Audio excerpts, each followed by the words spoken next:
India में 2024 में लगभग 5 से 6 लाख लोगों की जॉब जाने वाली है। घर 40, ओला 2300, ब्लिंकिट 1600 और व्हाइट हैट जूनियर 1300। मैं किस चीज की बात कर रहा हूँ? ये उन लोगों की संख्या जिनको निकाल दिया गया था पिछले साल इन कंपनी से। 2024 is already turning out to be a bad year for working professionals. क्यों जा रही हैं? Job cuts were done, but 2024 is proving to be no different.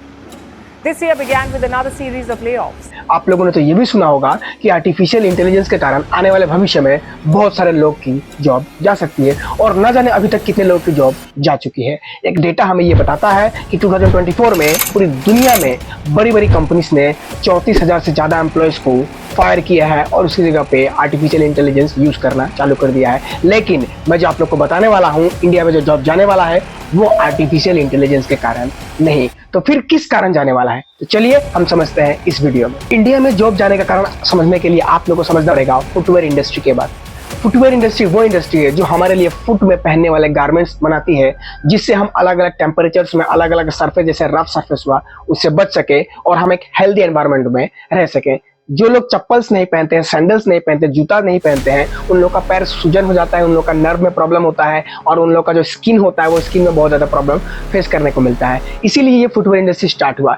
इसका जो हिस्ट्री है बहुत इंटरेस्टिंग है। आप अगर देखेंगे तो वैदिक एज से ही जो बड़े बड़े ऋषि मुनि हुआ करते थे वो लोग एक ऊँट का पहनते थे, उसको एक्चुअली पादुका कहा जाता था। वो पादुका बहुत टाइट हुआ करता था, तो जैसे जैसे ह्यूमन सिविलाइजेशन इवॉल्व होता चला गया वो पादुका हर जगह कंफर्टेबल नहीं लगा, तो लोगों ने अपने अपने हिसाब से उस चीज़ को कन्वर्ट कर लिया और कुछ सिंथेटिक्स का यूज़ करके, लेदर्स का यूज़ करके और अलग अलग चीज़ों का यूज़ करके उसको स्लिपरी बनाया और बहुत अच्छा बनाया। और आज की डेट में आप अगर देखेंगे जो फुटवेयर इंडस्ट्री है वो इंडिया में 2% से ज़्यादा जीडीपी कंट्रीब्यूट कर रही है और उसके अंदर 30 लाख से ज़्यादा एम्प्लॉय काम कर रहे हैं और ये वही एम्प्लॉय हैं जिनका जॉब यहाँ से जाने वाला है। तो अब सवाल ये उठता है कि इन लोगों का जॉब जाएगा तो जाएगा कैसे?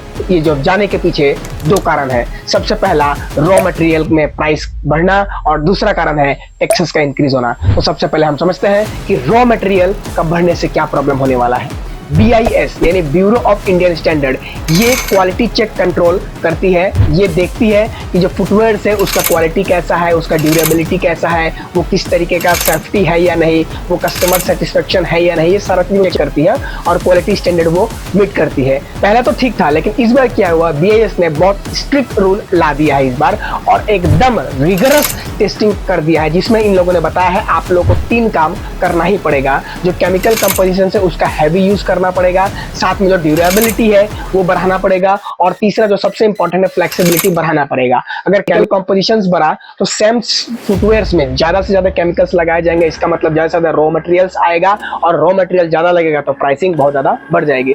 हमारे लिए तो बहुत अच्छा है कि जहां पे 3 से 4 महीने के लिए लगता था वो अब 5 से 6 महीने चलने लगेगा सैंडल, तो वो हमारे लिए बेटर है और फ्लेक्सिबिलिटी भी हमारे लिए अच्छा होगा क्योंकि हम और स्मूथली और अच्छे से हम पहन पाएंगे। लेकिन ये चीज डायरेक्ट इंपैक्ट क्रिएट करेगा जो मैन्युफैक्चरर है उन पे। क्यों? क्योंकि वो लोग जहां से रॉ मटेरियल लाते थे उसका प्राइस बढ़ जाएगा और प्राइस बढ़ने के कारण उन लोगों को प्राइस इंक्रीज करके रिटेलर को सेल करना पड़ेगा और अल्टीमेटली रिटेलर्स के पास जब वो प्राइस इंक्रीज होकर आएगा तो वो हमारे पास कैसे आएंगे? वो हमारे पास भी प्राइस बढ़कर ही आने वाला है। आप अगर देखेंगे तो 2023-24 का डेटा हमें ये बताता है कि ऑलरेडी पिछले साल 20% से ज्यादा इंक्रीज हो चुका है फुटवेयर इंडस्ट्री में। भी नौसद करके एक मैनेजिंग डायरेक्टर है वाको इंटरनेशनल्स के, वो ये बता रहे हैं कि रॉ मटेरियल में इंक्रीज होने के कारण ये प्राइस कंटिन्यूअसली बढ़ रहा है और इस बार भी इस तरीके का अगर हुआ तो प्राइस बहुत ज्यादा बढ़ने वाला है। अब हम समझते हैं दूसरा कारण जो कि है टैक्सेस। जैसे ही इंडिया का बजट आया, बजट में ये क्लियरली डिफाइन कर दिया कि जो हमारा 1000 से नीचे का प्रोडक्ट है यानी फुटवेयर्स का प्रोडक्ट है उसमें 12% का जीएसटी लगने लगेगा। तो पहले कितना लगता था? पहले का जो जीएसटी था वो सिर्फ और सिर्फ 5% जीएसटी लगता था और अब उस 1000 के नीचे प्रोडक्ट में 12% जीएसटी लगने लगेगा।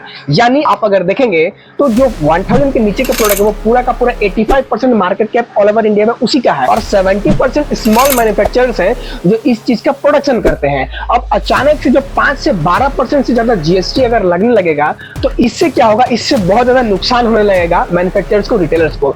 सजन एलेक्स मैथ्यू जो कि वाइस प्रेसिडेंट है पैरागॉन बैंक है, उनका ये कहना है कि इस तरीके से अगर आप टैक्स को इंक्रीज कर देते हैं तो ये स्मॉल मैन्युफैक्चरर्स को और रिटेलर्स को बहुत ज्यादा प्रॉब्लम साबित करेगा। इसके कारण बहुत सारे जो स्मॉल मैन्युफैक्चरर्स है वो बंद होने के कगार पे भी आ सकते हैं और रिटेलर्स को अपना शॉप बंद करना पड़ेगा। क्यों? क्योंकि जो नॉर्मल पब्लिक है वो उतना ज्यादा प्रोडक्ट नहीं लेगी। क्यों? क्योंकि ऑलरेडी प्राइस बहुत ज्यादा बढ़ चुका है।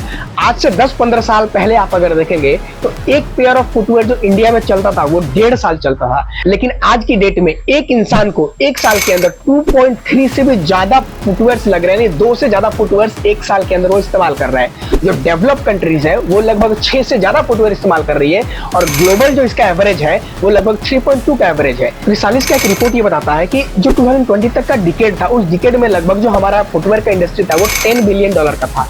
इस डिकेड में यानी 2030 तक ये 10% से इंक्रीज हो जाएगा, यानी $11 बिलियन से भी ज्यादा का ये हो जाएगा। ये सारा चीज अगर हम सम अप करें तो हम देखेंगे कि हमारे लिए तो कहीं ना कहीं बेनिफिट है और सरकार को भी बेनिफिट है क्योंकि वो टैक्सेस मिल रहा है, लेकिन जो एक्चुअली मैन्युफैक्चरर्स है और जो रिटेलर्स है इन लोगों को कहीं ना कहीं बहुत ज्यादा प्रॉब्लम देखने को मिल सकता है। और यही वो कारण है जिस कारण से ये जो 70% स्मॉल मैन्युफैक्चरर्स है इसमें ज्यादा से ज्यादा एम्प्लॉय काम करते हैं और अगर ये कंपनी बंद हो गई तो इतने सारे लोगों का जॉब जा सकता है और इतने सारे लोगों के पेट पे लात मारा जा सकता है इस छोटी सी गलती के कारण। तो कहीं ना कहीं हमें ये देखना है कि किस तरीके से हम इन दोनों चीजों को बैलेंस कर पाए। सरकार हमारे लिए कंज्यूमर के बारे में सोच रही है, अपने लिए बारे में सोच रही है, लेकिन रिटेलर्स के बारे में और स्मॉल मैन्युफैक्चरर्स के बारे में सोचे ताकि हमारा इंडिया, आप, हम सारे लोग एक साथ मिलके आगे बढ़ सके और हम इस भारत को बदल सके। हालांकि BIS का ये कहना है, यानी ब्यूरो ऑफ इंडियन स्टैंडर्ड का ये कहना है कि जो भी स्मॉल मैन्युफैक्चरर्स है जिसकी टर्नओवर एक साल के अंदर 50 करोड़ या 50 करोड़ से नीचे है, उन पे ये जो क्वालिटी कंट्रोल ऑर्डर जो लगेगा ये उन पे लागू